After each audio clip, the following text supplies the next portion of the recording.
Was a modern-day twist on David versus Goliath. Our Buzz on the Law guy is suing Sony Pictures Television for $50 million for what he claims is sabotage by the company over a shark tour that would have given you a chance to talk to the sharks live. Joining us to talk about it is Bobbie Celler of Celler Law. Welcome back, Bobbie. Hi, good morning. So let's talk about the lawsuit, and TMZ took the story after we first ran it. What's your response to the TMZ coverage? TMZ painted a picture all wrong. What they tried to portray was that we were taking the Shark Tank idea and taking it on the road.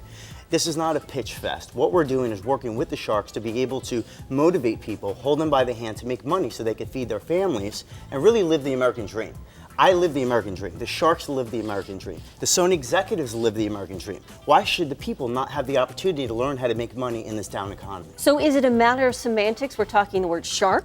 Yeah, it's a great question. Well, they all call themselves sharks. You know, Damon John has the shark branding, sharkmiami.com. They all call themselves sharks on Twitter, on all social media. So they are what they are. What we're doing is I hired these people, spend a lot of money hiring them and marketing them to be able to bring these self-proclaimed sharks outside of Shark Tank to be able to offer them to the public, to help the public out and be able to create opportunities for them because they should have a right to do so. I see the number $50 million, and I gotta tell you, that sounds like a very big number. It really does. And the truth is that I sent Sony an email. I said, give me a call, let's work this out. We're projecting $3 million for our first event and 15 to 20 city tour in 2014, which would have been approximately $50 million. Right. They didn't respond, they didn't call me, and my only alternative was to just allow them to get the sharks to back out of their agreements and violate their contracts without doing anything. I think it was wrong, and I had to be able to take a stand.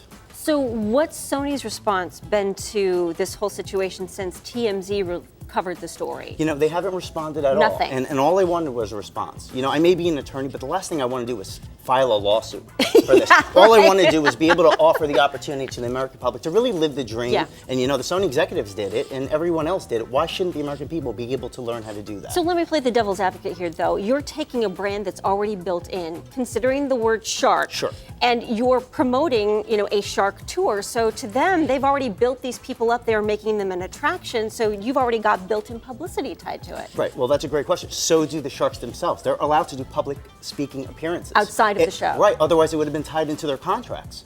Okay. So obviously, I came up with this concept, and Sony didn't like it. They said, well, wait a minute. You know, we like this concept. So why don't we just shut it down? There's no shark tour without the sharks. So they put the pressure on them.